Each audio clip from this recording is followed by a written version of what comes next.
লম্বা ঘটনা। ঈদের দিন সকালবেলা হাসাইন হুসাইন দুই ভাই বাড়ির বাহিরে দেখতেছে অনেক ছোট্ট ছেলেরা নতুন জামা পরে ঈদগায় যায়, দৌড়ায় ডাকতেছে, মা সকল ছেলেরা নতুন জামা পরে ঈদের দিন, আমরা দুই ভাইয়ের নতুন জামা কোথায়, নতুন জামা দিবেন না? ফাতেমা বলে, জামা তো তোমাদের হয় নাই, তাহলে কিন্তু আমরা গোসল করব না, ঈদগায় যাব না।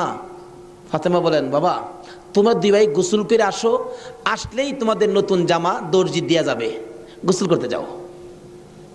দুইজন গোসল করে আর কয় নতুন জামা, বলে দিয়ে যাবে। মা বলছে, আমরার মা তো জীবনে মিথ্যা কথা কয় না। আরেকজন কয়, দুই ভাই তো, এক ভাই কয় নতুন জামা পামুনি, আরেকজনে কয় জামা যদি না পায় আমরা মারে কি কমু,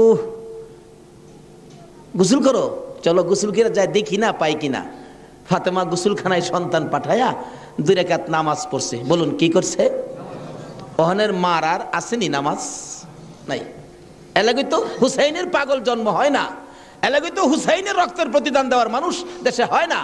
ওখানের মাদের মধ্যে এই আদর্শ নাই। ফাতেমা 2 রাকাত নামাজ পড়ে হাত বাড়াইছে, মাবুদ আমি তো বলেছি গোসলের পরে জামা পাবে, তারা যদি গোসল করে আইসা জামা না পায় তারা বলবে নবীর মেয়ে হইয়া আমরার মা মিথ্যা কথা কয়, জান্নাতি মহিলাদের সর্দারিনী হইয়া আমাদের মা মিথ্যা কথা কয়। মাবুদ গো আমার ইজ্জত রাইখো, ও মাবুদ আমার ইজ্জত রাইখো, আমার 2টা কলিজার টুকরা সন্তানের জন্য 2টা জামার ব্যবস্থা তুমি আল্লাহ করো। এ ডাক দিছে, মায়ের দোয়া তো কবুল। আল্লাহ বলেন, জিবরাইল জান্নাত থেকে 2টা সুন্দর পাঞ্জাবি হাসাইন আর হুসাইনকে দিয়ে আসো।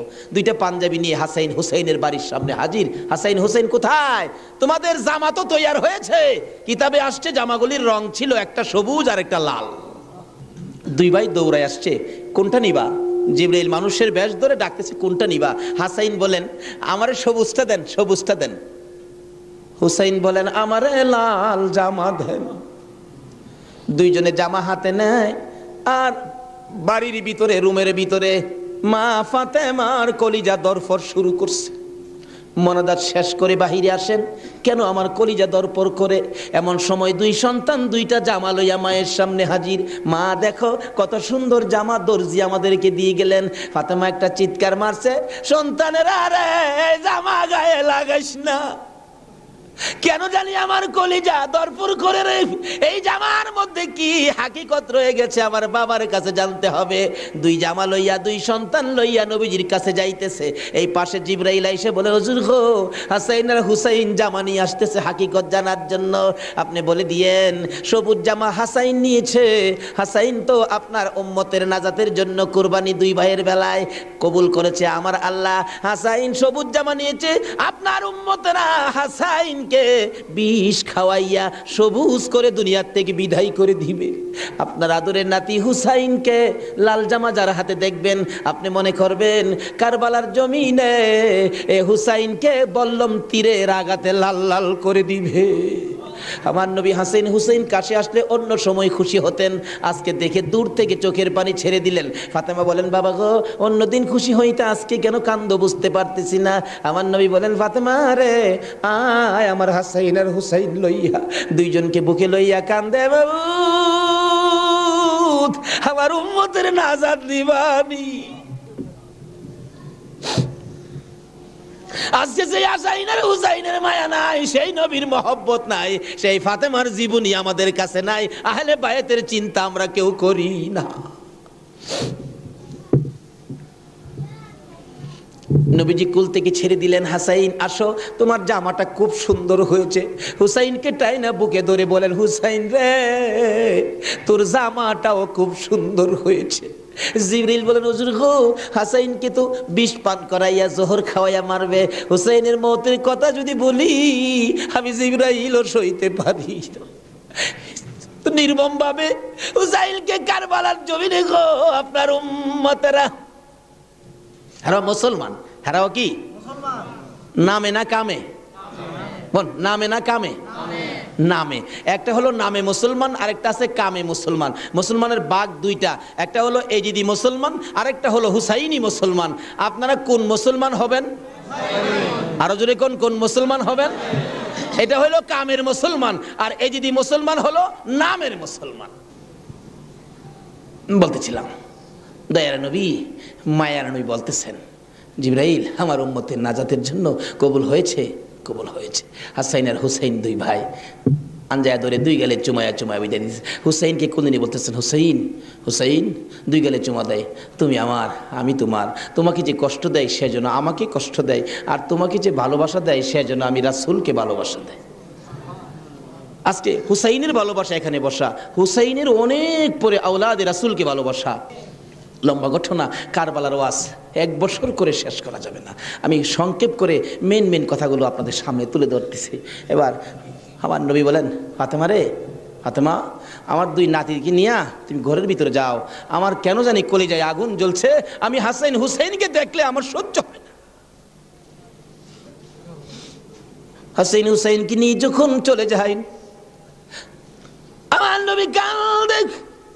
জিবরাইল পাশে দাঁড়াইয়া বলেন, হুজুর গো কেন কান্দেন? ও জিবরাইল, আমার 2 নাতি উম্মতের জন্য কুরবানি।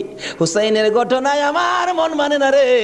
হুসাইন কারবালার জমিন, এই জমিনটা কই রে জিবরাইল? হে জমিনটা জানি কেমন রে, আমার হুসাইন কোন জায়গাটাই জানি গড়াগড়ি করে কাঁদবে। সঙ্গে সঙ্গে জিবরাইল 1 মুষ্টি মাটি নিয়ে দিলেন। হুজুর দেখেন তো, এই মাটিটা নাকে লাগাইয়া দেখেন কিসের গন্ধ করে। রাসূল নাকে লাগাইয়া চোখের পানি ছেড়ে দিলেন। জিবরাইল রে, এই মাটির মধ্যে দিয়ে আমার হুসাইনের রক্তের গন্ধ করে। হুজুর, এই মাটি হইল কারবালার মাটি। লম্বা ঘটনা, মাটিগুলো নিয়ে ভাবতেছেন কি করব। জিবরাইল বলেন, হুজুর কারবালা পর্যন্ত যার হায়াত থাকবে তার কাছে মাটিগুলো রেখে দেন, একটা কাচের বয়ামের মধ্যে যেন রেখে দেয়। যেদিন দেখবে মাটি লাল হয়ে গেছে গো, এদিন মনে করব হুসাইন কারবালায় শহীদ হয়ে গেছে। কারবালা পর্যন্ত যার হায়াত থাকবে তার কাছে দেন। আমার নবী কার হায়াত থাকবে জানে কিনা কোন? আমার নবী উম্মে সালমাকে লক্ষ্য করে ডাক দিলেন, উম্মে সালমা রে আয় আমার পাশে আয়। উম্মে সালমা কাছে আসলে নবীজি 2টা চোখের পানি ছেড়ে দিলেন। হুজুর ডাইকে আনলেন, কথা বলবেন, কান্দেন কেন? উম্মে সালমা রে কান্দি রে, কলিজা মানে না। এই মাটিগুলো তোর হাতে দিলাম, রেখে দিও। যেদিন দেখবে এ বোতলের মাটি লাল হয়েছে, এদিন তুমি বুঝে নিবা আমার হুসাইন উম্মতের নাজাতের জন্য কারবালায় শহীদ হয়েছে। উম্মে সালমা বলেন, আমি এই মাটি তখন বোতলের মধ্যে রেখে দিলাম। ওদিকে দিয়ে দয়ার নবী মায়ার নবী দুনিয়ার থেকে বিদায়, 4 খলিফা বিদায়, ফাতেমা বিদায়। এইভাবে আস্তে আস্তে আমিরে মাবিয়ার হাতে মদিনার শাসক ক্ষমতা। আমিরে মাবিয়া রাষ্ট্রের প্রধান, বুড়া হয়ে গেছে তো এজিদ। রাসূল বলছিলেন, মাবিয়ারে তুই বিয়ে করিস না। কিন্তু মাবিয়ার এমন এক রোগ হইল, লোকেরা পরামর্শ দিল কবিরাজরা বিয়ে করলে ভালো হয়ে যাবে, কিন্তু রাসূল নিষেধ দিছিলেন বিয়ে করিস না। কিন্তু রাসূল তো জানতেন, কি বলেন জানতেন কিনা, বিয়ে করিস না। কিন্তু বিয়ে করলেন, জন্ম হলো এজিদ। একটু বুড়া হয়েছে বাবা, এজিদ চক্রান্ত করতেছেন বাবার ক্ষমতাটা আমার নেওয়া দরকার।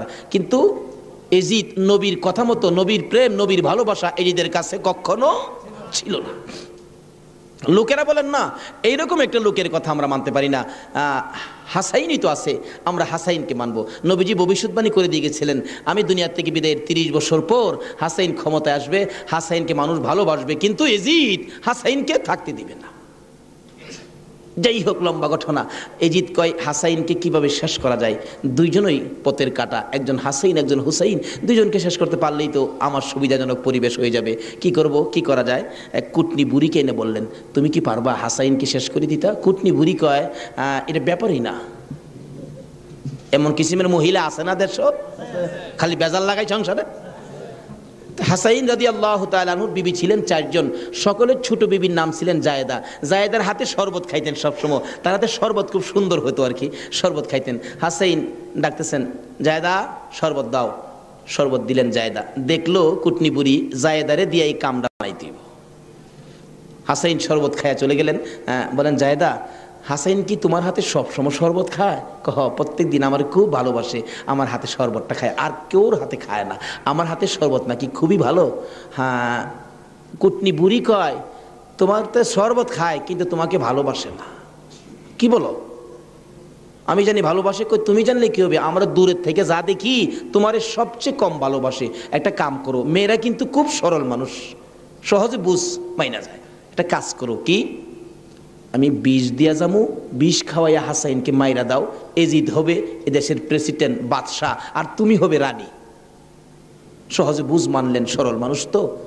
বিষ দিলেন, শরবতের সাথে দিয়ে খাওয়াইলে হাসাইন পিপাসিত, ক্লান্ত। জায়দা শরবত দাও। শরবতের সাথে বিষ দিলেন, খাইলেন। খাওয়ার পরে বলতেছে, জায়দা আজকে শরবতটা যেন কেমন কেমন লাগে, কি যেন গন্ধ করতেছে। জায়দা বলেন, না তো কিচ্ছুই না। কিন্তু দেখা গেল কিছুক্ষণ পর হাত পাওগুলি অবশ্যই আসতেছে, সমস্ত চেহারা লীল হয়ে গেছে, খালি জিহ্বাটা নড়তেছে, দুইটা চোখের পানি ছেড়ে দিছে। জায়দা বুঝিছি, আজকে বুঝি নানার উম্মতের নাজাতের জন্য মায়ের দোয়া বুঝি আজকে কবুল হয়ে যাবে। জায়দারে, না না তোরে কিছু বলবো না, আমার ভাই হুসাইন কই? হুসাইনকে ডেকে ডেকে আমার পাশে আনো। হুসাইন খবর পাইয়া দৌড়াই আইসা দেখে বড় ভাইয়ের সমস্ত চেহারা সবুজ হয়ে গেছে। একটা চিৎকার মারছে, মা মা গো, তোমার দোয়া বুঝি আজকে কবুল হয়ে যায়। দৌড়ে যাইয়া হাসাইনের গলায় ধরছে, ভাই রে ভাই, কে তোমার এই অবস্থা করেছে? আমি হুসাইন তার প্রতিশোধ নিব। হাসাইন টাইনা টাইনা গলায় ধরে দুই গালে চুমাইতেছে, ছোট ভাই তো, বাইরে প্রতিশোধ নিস না, নানার উম্মতের জন্য মায়ের দোয়া কবুল হয়ে গেছে। হাসাইন একটা কথা তোরে বলে যায়, কিছুদিন পর তোর উপরও বিপদ আসবে রে, আমার মায়ের দোয়া তোর বেলায় তো কবুল হয়েছে। হাসাইন যেদিন বিপদে আসবে রে, কেউ তো তোর পাশে আসবে না রে হুসাইন। এদিন আমি তো ভাই কাছে থাকতাম, আমিও তো দুনিয়ায় থাকতেছি না। হুসাইন রে, বেশি বিপদে পড়ে যখন কলিজার মধ্যে অশান্তি লাগবে, দুনিয়ার কাউরে ডাকিস না, নানা নানা কইয়া ডাকিস, কলিজায় শান্তি পাও। হাসাইন দুনিয়ার থেকে বিদায়। জি চক্রান্ত করে হুসাইনকে কিভাবে মারা যায়, হাসাইনকে মদিনায় ফালাইয়া, হুসাইনকে তো মদিনায় মারা যাবে না, চক্রান্ত করে ইবনে জিয়াদকে ডাক দিলেন। কুফা নগরীর গভর্নর, তুমি একটা কাজ করো, আমি ডাকলে তো আসবে না, কুফা নগরীর মানুষ দিয়া তুমি ডাইকা নিয়ে আসো হুসাইনকে কুফায়। কুফায় আনার পর হুসাইনকে আমরা শেষ করে দিব, আর আমাদের পথের কাটা থাকবে না। ইবনে জিয়াদ বলেন, কথা তো রাইট, চিঠি পাঠাও। চিঠি পাঠাইতে পাঠাইতে 40,000 চিঠি মদিনায় পাঠাইছে। হুসাইন চিঠি দেখে মুরব্বীদের কি বলতেছেন, চিঠি আসছে কুফায় যাইতে, যাব কিনা বলেন। মুরব্বীরা চিঠি দেখে বলেন, হুসাইন রে, কুফার চিঠির রং ভালো দেখা যায়, কুফার তরবারির ব্যবহার ভালো হবে না। হুসাইন, আমরা অন্তত পক্ষে তোমাকে যেতে দিব না, হাসাইনের ব্যথাই তো আমরা বলতে পারি না, তোমাকে যেতে দিব না। 40,000 চিঠি, বলুন কয় হাজার চিঠি? মুরব্বীরা বলে, এত চিঠি আছে, দাঁড়াও দেখি একটু পরামর্শ করে। একটা মিটিং করলেন, হুসাইনের পক্ষ থেকে কুফায় তোমরা কে যাইবা? আমাদের নিজেদের লোক যায়, হুসাইন পক্ষ থেকে একটা লোক কুফায় যায়, নিজেদের লোকের কোনো খবর যদি পায় তাহলে আমরা হুসাইনকে যেতে দিব, ও তাদের কথায় হুসাইনকে দেব না, আমরা নিজেরা পরিবেশ বুঝবো। কে যাইবা?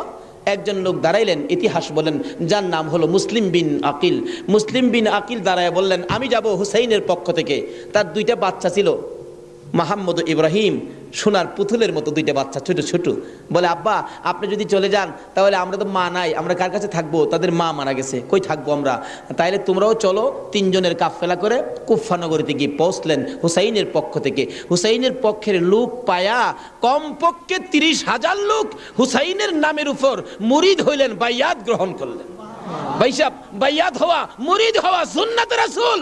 আবার কেউ কেউ আছে মুরিদ বাইয়াত লয়া টিটকারি মস্কারি করে।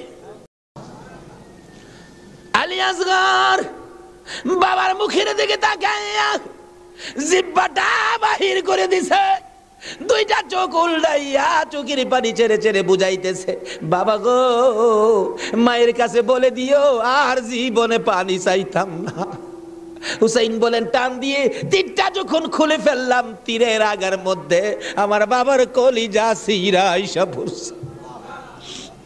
মৃত শিশু কুলে লইয়া তাবুর পাশে যাইয়া লম্বা ঘটনা ডাকতেছে, ও শাহার বানু কোথায়? কেন? এই যে নাও তোমার ছেলেরে পানি খাওয়াইছি, বেরিয়া দেখে মা দুকিনি, বাবার জিহ্বা বাহির হইয়া রইছে, চোখ দুইটা উল্টা লইছে, বুকের মধ্যে রক্ত দেখা যায়, চিৎকার মারছে, মাবুদ আমার বাবা কুল পানি খাইছে গো। এই জমিনে যে নবীর জন্য সব বানাইছো সেই নবীর উম্মত পানি পায় না, তীর খায়া মরে আর কলিজা মানে না। এইভাবে কাঁদতেছিলেন। মুহররমের 10 তারিখ সকালবেলা আলী আকবর 18 বছরের পালোয়ান দৌড়াই আসছেন। মা কেন কান্দো? দেখাইলেন, দেখো তোমার 6 মাসের ছোট্ট ভাইয়ের অবস্থা। আলী আকবর দেখে আর সহ্য করতে পারে না, রক্ত হাতে নিয়ে বলতেছেন, মাবুদ গো, এ রক্ত ছুঁয়ে কসম খাইলাম এর দি সৈন্যরে ছাড়বো না। যুদ্ধ শুরু হয়ে যায় মুহররমের 10 তারিখ। আলী আকবর যুদ্ধ করতে করতে পিপাসিত ক্লান্ত হইয়া তাঁবুতে ফিরে এসে ডাকতেছেন, মা মা, এক গ্লাস পানি যদি খাওয়াইতে পারো, কথা দিলাম সমস্ত কারবালার সৈন্য, এই দিদি সৈন্য ওদেরকে আমি খতম করে ফেলবো। মা চোখের পানি ছেড়ে ছেড়ে বলেন, আলী আকবর রে, পানি যদি থাকতো তোর ভাই কি তীর খায়া মরতো? নাই রে বাবা, পানি নাই, পানি নাই। মায়ের পায়ে সালাম করলেন আর চোখের পানি ছেড়ে দিলেন। মা মা গো, বিদায় দাও গো, দেখা হবে হাসরের ময়দানে। যাইতে যাইতে যাইতে যাইতে একটু যাই আবার ফিরে ফিরে চাই, মা বিদায় দাও, দেখা হবে হাসরের ময়দানে। মা দুইটা হাত বাড়ায় ডাকে, আর ফিরে ফিরে চাইস না রে বাবা, আর ফিরে চাইস না, সহ্য হয় না। যুদ্ধ করতে করতে আলী আকবর শহীদ। এইভাবে পুরুষ যারা ছিল সব শহীদ, শুধুমাত্র বাকি জয়নাল আবদিন বিমারি আর ইমাম হুসাইন। হুসাইন তরবারিটা নিয়ে পোশাক পরে তৈয়ার হলেন। জয়নাল আবদিন দাঁড়াইতে পারে না, পড়ে যায়। তারপরেও ডাকে, হুসাইন গো তুমি যাইও না, আমি জয়নাল যাব। বিমারি উঠতে পারে না, তবু হুসাইনের পক্ষে যাইতে চায়। আর আমরা শক্তিশালী হইয়াও হুসাইনের পক্ষে যাইতে চায় না। এবার বলতেছেন, জয়নাল রে তুমি যাইও না, তুমি যদি যুদ্ধের ময়দানে শহীদ হয়ে যাও, নবীর বংশের বাতি টুকুন কে জ্বালাবে? হুসাইন যুদ্ধে চলে যায়। লম্বা ঘটনা সংক্ষেপ করে দিলাম। মুহররমের 10 তারিখ যুদ্ধ করতে করতে তীরের আঘাত, বল্লমের আঘাত লাগে আর রক্ত জর্জর করে পড়ে, রক্তে জামা ভিজে যায়, গোড়ার পিঠ পর্যন্ত লাল হয়ে যায়। আরে রক্তে লালে লাল হইল কারবালার ময়দান, বলুন রক্তে লালে লাল হইল। শহীদ হলো ইমাম হুসেন নবীর জানের জান, শহীদ হলো ইমাম হুসেন নবীর জানের জান। রক্তে লালে লাল হইল কারবালার ময়দান, হায়রে রক্তে লালে লাল হই। এজিদ সেনা সীমার এসে হুসাইনের বুকে বসে, এজিদ সেনা সীমার এসে হুসাইনের বুকে বসে, ছুরি দিয়ে কাটে গলা বাঁচে না আর প্রাণ, ছুরি দিয়ে কাটে গলা বাঁচে না আর প্রাণ। রক্তে লালে লাল হইল কারবালার ময়দান, হায়রে রক্তে লালে লাল হইল। দুধের শিশু আলিয়াস ঘরে পানি চাইলো মায়ের দ্বারে, দুধের শিশু আলিয়াস ঘরে পানি চাইলো মায়ের দ্বারে, পানি পানি বলে সে যে দিয়ে গেল প্রাণ, পানি পানি বলে সে যে দিয়ে গেল প্রাণ। রক্তে লালে লাল হইল কারবালার ময়দান, হায়রে রক্তে লালে লাল হইল। শহীদ হলো ইমাম হুসেন নবীর জানের জান, শহীদ হলো ইমাম হুসেন নবীর জানের জান। রক্তে লালে লাল হইল কারবালার ময়দান, হায়রে রক্তে লালে লাল হইল। বলতেছিলাম হুসেন সমস্ত শরীর থেকে রক্ত ঝরে ঝরে দুর্বল হয়ে যায়, পানির পিপাসিত ক্লান্ত হইয়া গোড়ার থেকে নেমে যায়। পুরাত নদীর পুনার কিনারে যাইয়া একটু পানি হাতে নেয় খাওয়ার জন্য, হাতে নেয় পানি, হয়ে যায় রক্ত। হুসাইন কান্দে, মাবুদ গো, আমার নানা না হইলে কিছু হইতো না, আমার নানা না হইলে জগতের কিছু হতো না, পানিও হতো না। আজকে নানার বংশ, নানার আওলাদ পানি পায় না, আমি হুসাইন পানি খাবো না। এবার দৌড়া যাইয়া আবার চাইলেন গোড়ার উপরে উঠবো, যুদ্ধ করবে। হুসাইন গোড়ার উপরে উঠতে চায়, শরীর দুর্বল, গোড়ার উপরে উঠতে পারে না, বারবার চেষ্টা করে উঠতে পারে না। অবশেষে গুড়ার উপরে পিঠটার মধ্যে হাতটা দিয়ে মাথাটা ফালাইয়া কাঁদতেছে, বাবু আমার নানার উম্মতের জন্য মায়ের দোয়া বুঝি কবুল হয়ে গেছে। বহু চেষ্টা করলেন, ঘোড়ার পিঠের উপরে আর উঠতে পারে না, দৌড়া এসে সীমার ধাক্কা দিয়ে জমিনে ফালাইয়া বুকের উপর চড়ে বসছে। হুসাইন বলেন, সীমার রে, আমার নানা বলেছে রে কারবালায় শহীদ হব, আমার নানার উম্মতের মুক্তি পাবো। সীমার, আজকে জুমার দিন আমারে 2 রাকাত জুমার নামাজ পড়ার সুযোগ দে। ও নবীর উম্মতেরা, নবীর আশেকেরা, হুসাইনের আশেকেরা গো, এই 2 রাকাত নামাজ জুমার নামাজ ছাইরো না, আমার নবীর শাফায়াত নসিব হবে না। রক্তে লাল হইয়া যদি হুসাইন 2 রাকাত জুমার নামাজ পড়তে পারে গো, আজকাল থেকে কথা দিতে হবে জীবনে কোনোদিন জুমার নামাজ ছাড়তে পারবা না। জুমার নামাজ আদায় করতে সময়টুকুন দিলে নামাজ শুরু করে দিলেন। রুকু সিজদার কাজ শেষ করে তাশাহুদে বসে সালাম ফিরানের আগ পর্যন্ত কাছাকাছি বসে বসে এই যদি সৈন্যরা নামাজের ভিতরে প্রত্যক্ষদর্শীরা বলেন এক একটা করে তীর মারে হুসাইনের গায়ে। ডান দিক দিয়ে যদি তীরটা মারতো, বাম দিক দিয়ে বেরিয়ে যাইতো, সামনে দিয়া মারলে পিছন দিয়া বেরিয়ে যায়, এই কিসিমের তীর গো। নামাজের ভিতরে 72টা তীর লাগাইছে। হুসাইন সালামটা ফিরাইয়া নানা গো কইয়া কালতে কালতে জমিনে গড়াগড়ি শুরু করে দিলে। নিষ্ঠুর পাষাণ এই যদি শূন্যের সীমার গলা কাইটা মাথা আলাদা করে নিয়ে গেছে। হুসাইন শহীদ হয়ে যায়। ওদিকে দিয়ে ডাকতেছে। মুহররমের 10 তারিখ সন্ধ্যা যখন হয়ে গেল, উম্মে সালমা বলেন, আমি মাগরিবের পর থেকে শুনতেছি নবীর রওজার চারপাশে কে যেন হাউ মাউ করে কাঁদতেছে। মনে বড় অশান্তি, কিসের কান্দার আওয়াজ? দৌড়ায় যাইলাম, যাইয়া দেখি কোনো মানুষ দেখি না, কে যেন কান্দে। এসারে নামাজ পড়ে আমি উম্মে সালমা ঘুমের ঘরে ঘুমিয়ে গেলাম। এমন সময় দেখি আল্লাহর বন্ধু কাঁদতে কাঁদতে কোত্থেকে যেন আসতেছে। কাছাকাছি আসার পরে দেখি আবার রাসূলের গায়ে রক্ত মাখা মাটি দেখা যায়। উম্মে সালমা বলেন, হুজুর কেন কান্দেন রক্ত মাখা মাটি শরীরে লইয়া?